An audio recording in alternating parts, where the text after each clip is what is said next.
Hey guys, apologies for the bad lighting. It is rainy out, it is nighttime. I ran out of my Laura Mercier setting powder today, so I had to use CoverGirl, and I feel like a cake. I used brow mascara for the first time today, which is amazing, but I feel like I look weird. I'm just a mess. But guess what? So remember how in my last video, which I will link here, I was talking about how I hate to journal. Well, I did it anyway. And damn it, it was helpful. I hate when I'm wrong. Like, a lot hate when I'm wrong. But it's been good because I've been, shoot, I can't find the book. I think it's downstairs. I've been reading this book, and I'll insert a picture of it, and I'll link it in the description box down below. I think it's called Wherever You Go, There You Are, about meditation and the practice of meditation. And it hasn't really helped me start meditating, because it really just kind of talks about it and the purpose and, you know, different things like that. So I guess you could use it as a meditation guide. At the end of each chapter, it kind of talks about, you know, try this and try that, but it's not really telling you how to meditate. Like, I need someone to tell me, like, this is where you should sit, and this is how you should sit, and this is how you should breathe, and this is what the lighting should be like, and this is the oil that you should diffuse while you do it, and this is the music that you should have playing. Like, I feel like I need instructions, which I just got a meditation book, like workbook, that I'm gonna start when I'm done with the one I'm reading now. Anyway, the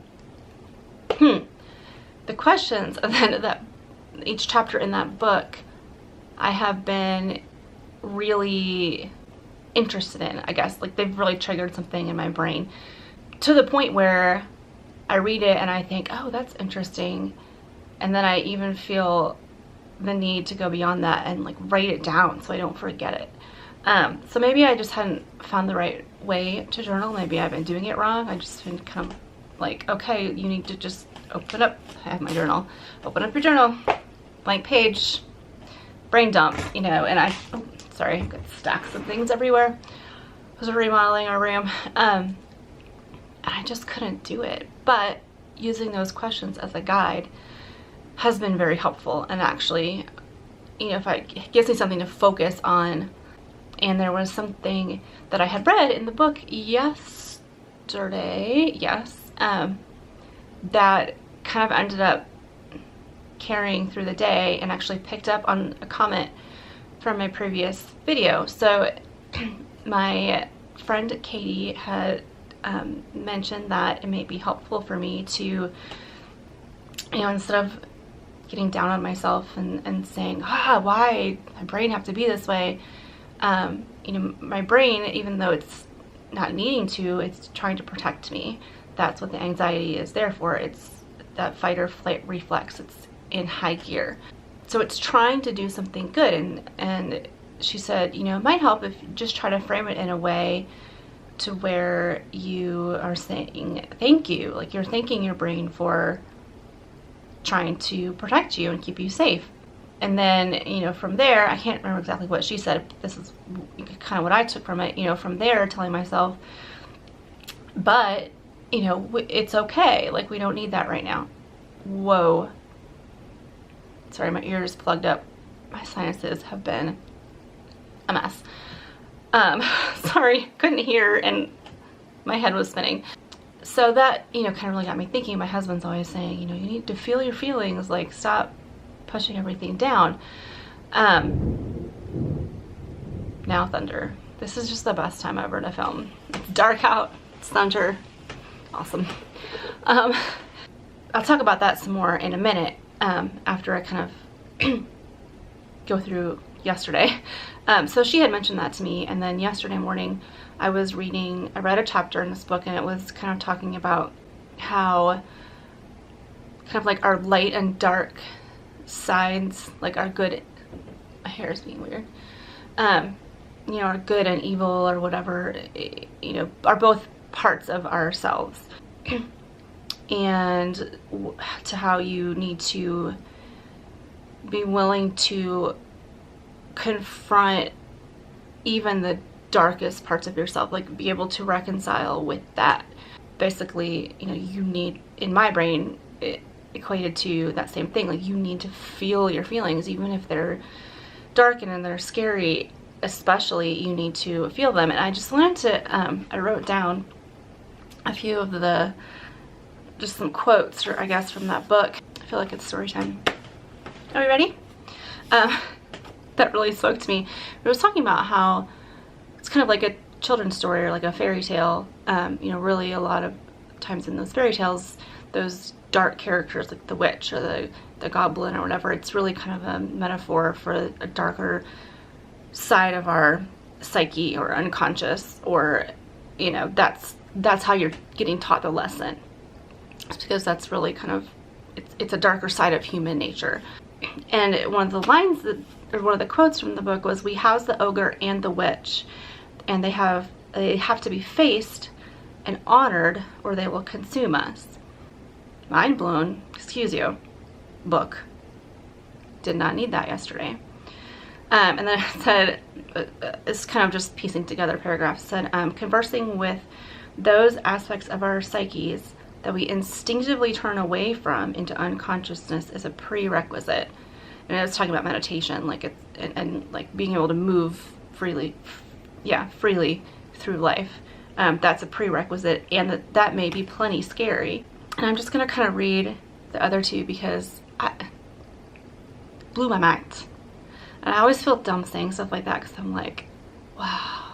But it's always stuff that's like, almost, on one hand, it's so insightful that you feel like it should be obvious to you, if that makes sense.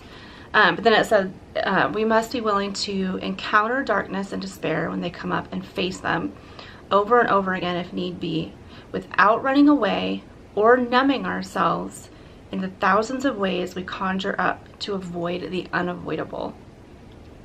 And then it's talking about meditation. "Use your breath as the string to guide you through that labyrinth, keeping mindfulness alive even in the darkest moments."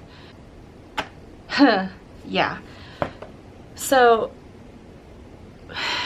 I then went to my psychiatrist appointment yesterday afternoon, and after having read this, and said these things to him, because he has been saying the same thing, that you need to feel your feelings, that I feel like I don't feel like I've been consciously trying to push those dark feelings down, but I've been trying to, sorry, it's like crazy raining outside. I've been trying to keep them in control, because the fear of being back in that place where I'm not in control of my body, because the anxiety is so bad that it's taking over physical manifestations that I have no control over, that's so terrifying that I feel like all I need to do, or what I have to do, is keep those emotions under control. Not ignore them, but keep them pushed down far enough that they don't overtake my brain. I almost hit myself in the face. So it's like I've still, even though I thought somebody was trying to come in my room, you know, with anxiety, it's like you want to let things go. And I think I talked about that in my last video. You want to let things go. Well, how do you do that? And I'm thinking, well, I don't know. I don't have the answer, but it's just interesting that even though I was thinking in my brain that I was making an effort to let things go, I was still trying to do that in a very controlled way, because I don't want any emotion to overwhelm me to the point where I'm back in that place, because it's too scary. So it just really, with that comment and then this from the book, it just really made me realize that I am acknowledging my feelings, but then I'm telling them to go away because I don't want to have them take over. And then I got to thinking about that today, and kind of after mulling over my psych appointment yesterday, that he ended up increasing the dosage on one of my meds because I told him that, you know, I've been losing my hair again. I'm always feeling anxious again. I don't know why. Like, it's just the physical manifestations have come back, even though I'm much more aware of my mental state now, and I'm on meds and all those things. It's like it kind of came back out of nowhere. You know, there's a lot of things that have happened in the past 6 weeks that have been not catastrophic by any means, but life stressors, things that were stressful and things that were sad, and, you know, just stuff, life. And, you know, I can handle it the best that I can. That's not the way I want to just phrase it. When those types of things happen, I need to be able to allow myself to feel what I'm feeling and even let it overwhelm me, and not without being afraid of the physical manifestations of that anxiety, because that's what the meds are for. That's what's there to keep me from going back to where I was. So I don't have to fear being in that place again, because I'm not in that place, because I have chemicals in my brain that are preventing my body from taking over. I have coping mechanisms and things like that as well, but I have to feel free to do the work without fearing that doing the work is going to make me worse. And I can, because that's what the meds are for. Breakthrough. I feel so proud of myself right now. So yeah, that's something that it's freeing to think about, and I'm eager to work on, and hopefully be able to just release these emotions, which obviously will in turn help my physical state. But I think too, in my head, you know, I equate extreme anxiety to ending up in that place where I'm out of control, having a panic attack. That's what the meds are for. So yeah, I guess that's it. It is a Friday evening. We have eaten dinner. I have to work out because my husband and I are gonna watch a movie. I have several more videos that I'm gonna film. I think I'm just gonna kind of talk about some of the things that I have been journaling about that come out of that book, because it's been very eye-opening to me, and maybe will help some of you, or maybe we can just kind of talk it out together. But I do have a couple of fun videos planned as well. I've got some orders coming in. I got one today, and then I'm getting a couple more, so I have some more fashion hauls and stuff like that I'm excited to do. That's been a really fun way for me to rediscover what I'm passionate about. So I've really been enjoying making those as well. So yeah, I hope you guys are having a great day. Thank you so much for watching. Feel free to share this video if you think it would help someone. Make sure to subscribe. Come follow me on Instagram at MomMomDiaries, and I'll be posting a lot on there, I'm sure, as I'm going through these different books and workbooks and things like that. So it's gonna be an interesting ride.